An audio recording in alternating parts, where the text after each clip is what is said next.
Hey guys, my name is Taylor Robbins, and today I'm going to be presenting my Global Water Crisis Project. The country I have chosen in comparison to the United States is Morocco. The first slide I have is the water sanitation requirements in the United States. First off, we have the groundwater rule. This rule aids in increased protection against microbial pathogens in our public water systems sourced from the ground. In other words, this just helps to keep the water that we get from the ground safe, which means getting rid of all the pathogens that may be in the water. Next, I have the Underground Injection Control Program.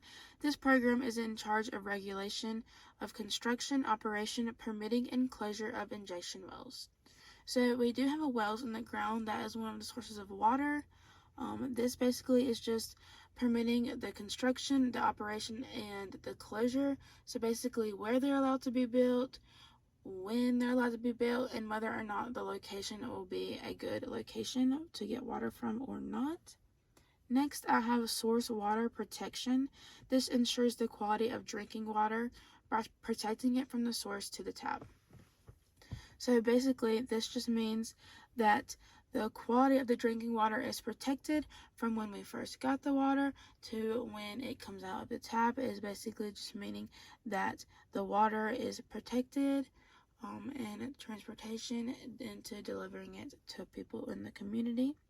Lastly, I have current drinking water regulations. These regulations regulate contaminants such as arsenic, lead, and microbials. Basically, there are a lot of contaminants in the water, and these regulations just to make sure that we get rid of those so that people are allowed to drink the water. Next, I have the water sanitation requirements in Morocco. It states water demand management and water use efficiency. This program helps to conserve water through the community. Next, we have the development of the supply through the storage of surface water in dams, seawater desalination, the reuse of treated wastewater. Lastly, we have the conservation of water resources and the natural environment and climate change adaptation. This helps to preserve sensitive areas such as wetlands and oases. In Morocco, there's not as many sources for water as we have in the United States. A lot of their water bodies are polluted and they can no longer source water from them. Therefore, these regulations are put in place to just kind of save the water so they can use it as efficiently as possible. Using the water efficiently will help the water to last longer, being that they don't have as much water available to use. Next, I have two pictures. The left is a picture of a lady. She is testing one of the bodies of water in the United States just to make sure the quality is up to par. And next is the picture of a dam in Morocco, which helps to filter and separate the water. Next, I have the current water quality of the United States. So the United States currently has one of the safest water supplies throughout the world. 90+% of Americans currently get water from the community water systems. These systems are protected under safe drinking water standards. And lastly, we do have poor water quality when it comes to certain aspects of water quality. I think the biggest one for us is that it occurs in oceans and bodies of water such as a lake. This is a result of the actions of people throughout our communities. So although we do have pretty safe drinking water, our regulations make sure of that, we do have poor water quality when it comes to our oceans and then other bodies of water such as lakes or rivers.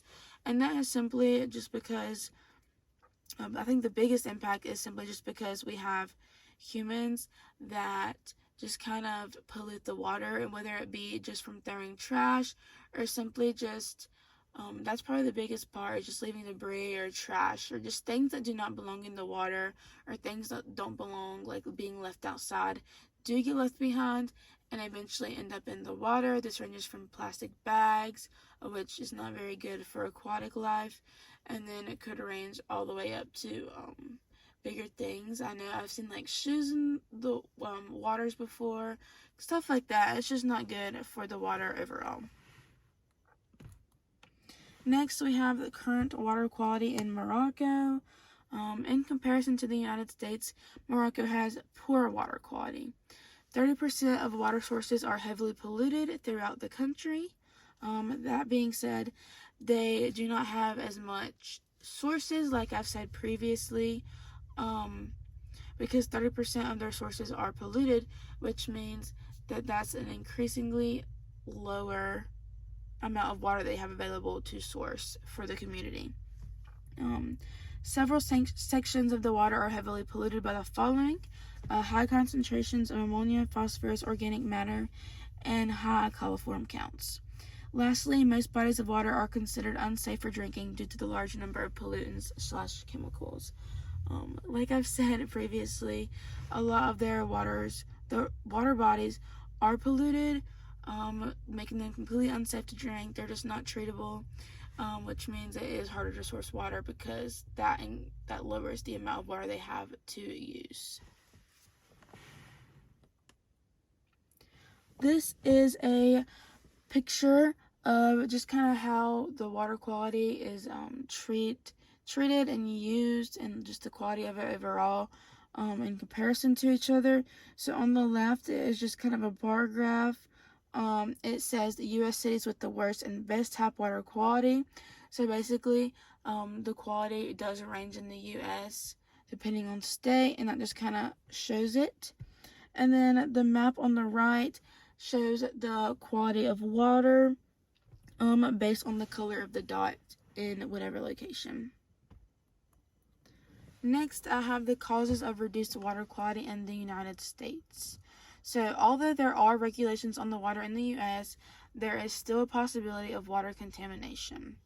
Some common sources of this contamination include our manufacturing/industrial operations, sewer overflows, our wildlife, and then chemicals in the environment such as arsenic, radon, and uranium. Lastly, there is always a chance that chemicals or germs may get into the water at the source and or during the distribution process. So that just kind of goes with how water is treated and filtered and whether or not the standards of those facilities are being upheld. I think a big part of, especially in the United States, is the manufacturing and the industrial operations, because it lets out fumes and it lets out smoke with all the pollutants from inside the operation, and they're just being able to spread into our atmosphere and into our water. That the sewer overflows and the wildlife kind of coincide together. This basically is just feces that can contaminate the water. Say that there was a flooding and then it got into the water that animals drank. Animals may get sick from it, that kind of stuff. And then there's relating back to the industrial, there's always going to be chemicals in the environment.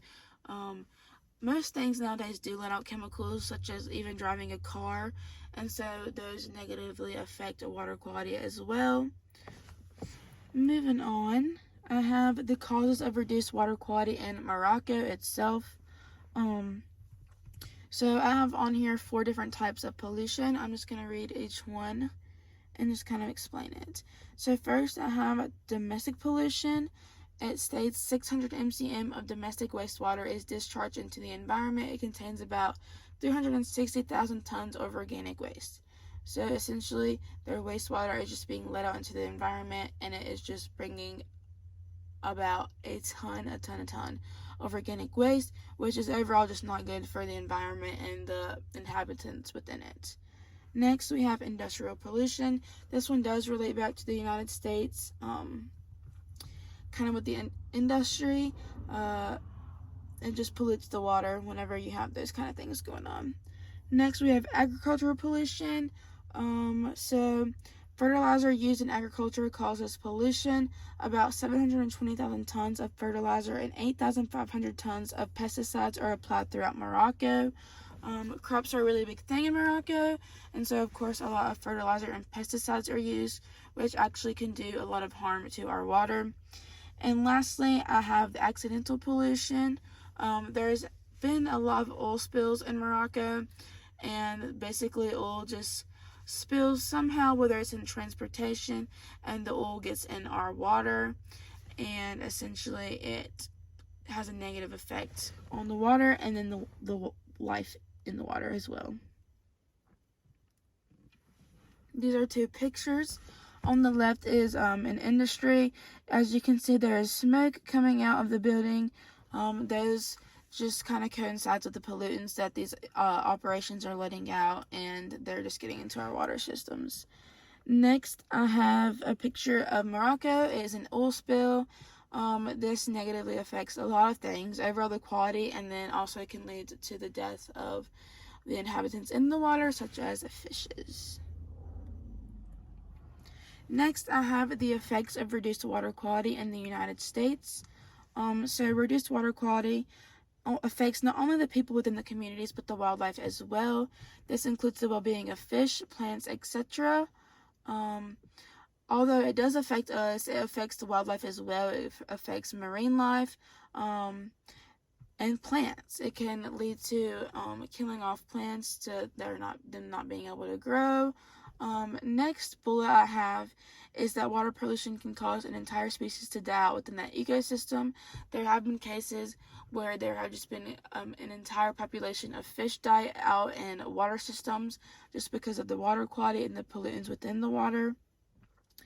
Next, it says water pollution caused roughly 1.8 million deaths in 2015. That is a lot of deaths, and considering that we do have pretty good water quality, that just shows how much even just a little bit of poor water quality can affect people. And then next, about 1 billion people become ill due to contaminated water each year. These are the cases that don't become as severe, which end in death, but just in the case where you get sick or ill. And then lastly, the bacteria can increase the spread of disease. Certain bacteria cause diseases, and an increase in the bacteria in the water means an increase in the spread of those certain diseases to people. Next, I have the effects of reduced water quality in Morocco. The lack of clean potable water will result in an increase of waterborne illnesses and infection. So basically, the more water that does not have good quality, the more rate of an illness and infection will continue to rise. About 1/3 of people in Morocco have zero access to proper sanitation. This leads to an increase in infections such as malaria and typhoid. Lastly, I have reduced water quality has caused an increase in climate change.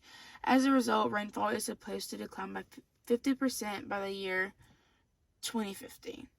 So this is a very important thing because climate change is a very big thing. There's a lot of beliefs on it and how it will affect our world overall. But this is just not good for the environment. Decreased rainfall changes a lot of things. It changes the ability for plants to grow and just the ability to survive and for the populations to live within that ecosystem. These are two pictures. On the left, you can see that the water quality is not very good. That's actually a dead fish as a result of the water quality.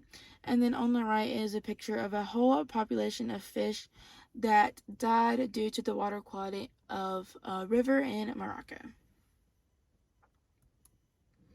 Next, I have possible solutions for reduced water quality in the United States. So, one of the most important things we can do as a community to raise water quality is to raise awareness. I think this is a really, really big, important part for everybody to understand. The more you talk about it and the more you speak up and bring awareness to the issue, the more likely it is that people will actually take an effect and bring upon change. Next, we of course do not want to pour hazardous waste on the drain, into sewers, or on the ground. This just kind of relates back into where do those hazardous waste, where do they lead to, and how can they affect where they are going. Next, I have limit the use of fertilizers and pesticides throughout your community. This will help improve the water quality because increased use of fertilizers and pesticides just lower the water quality. Next, I have ensure your septic system is functioning properly. That's just so that we can keep the feces where they belong and they're not contaminating the water around us in our population and then the water that we in return drink. Next, dispose of waste properly. This is a really big one. The more you are to put your waste where it goes, the more it is not going to end up in our water bodies. And lastly, I have on here to volunteer. That is very important because simply just volunteering can change a lot. One of the best ways I feel like to volunteer is just simply just going to a water body and getting the trash out of it. That could help a lot. Next, I have possible solutions for reduced water quality in Morocco. This means we can have construction of new dams. This will help to better filter the water. Next, I have begin the search for new sources of groundwater. Like I said before, they do not have very many sources available for water, so I feel like they should continue to search for new sources in hopes of finding new possibilities that can help them have more water sources for the future. Next, continue to offer advice in support of improving water quality. An example of this is the advice they shared regarding irrigation for their crops. So Morocco had received advice on how they could irrigate their crops, since that is a big deal in Morocco. And so I think continue to offer advice for countries such as the United States who do have good water quality could help them improve theirs as well. Next, I have create systems in which will monitor the quality. This could include a drought monitoring system or chemical testing. Any of these to help make sure the water is safe for the community will benefit the country. And lastly, I have add more sanitation facilities throughout each area of the communities. They don't have as many sanitation facilities just because they don't have as much water available. So more sanitation facilities will help to filter the water and get it more safe for the community quicker and more efficiently. These are two pictures. On the left, I just have a picture of our recycling system and just how you can dispose of waste better. And then on the right, this is just a way to filter the water. Next, I have a disease caused by unsafe water in the United States. So a waterborne illness many people in the United States get due to water quality is Cryptosporidium. Cryptosporidium is a microscopic parasite which causes the diarrheal disease cryptosporidiosis. Many of these Cryptosporidium affect animals, which can then lead to the infection of humans. The most common way to spread the parasite is drinking water and recreational water. Cryptosporidium is a leading cause of waterborne disease among the community of humans in the United States. There are a large number of illnesses that you can get due to contaminants in the water, but this is one of the most common. It basically just kind of leads to diarrhea-like symptoms. And then next I have a disease caused by unsafe water in Morocco. This one's a little hard to pronounce, but it is called schistomiasis. It is a water contact disease caused by the parasitic trematode flatworm schistosoma. This is a larval form of the parasite. It penetrates the skin of people exposed to contaminated water. It allows worms to mature and reproduce in the blood vessels, liver, kidneys, and intestines, and ultimately manifest as either urinary or intestinal issues. So, in other words, this one sounds a little bit more severe in comparison to one that just causes diarrhea. This leads to more of an issue, a more severe issue, being that it does affect your blood vessels, your liver, and your kidneys. So this is why we want to improve water quality in countries such as Morocco, so that these illnesses can start to decrease. This is a picture of each of the parasite causing the illness in both the United States and Morocco. Lastly, I just have my references. Thank you.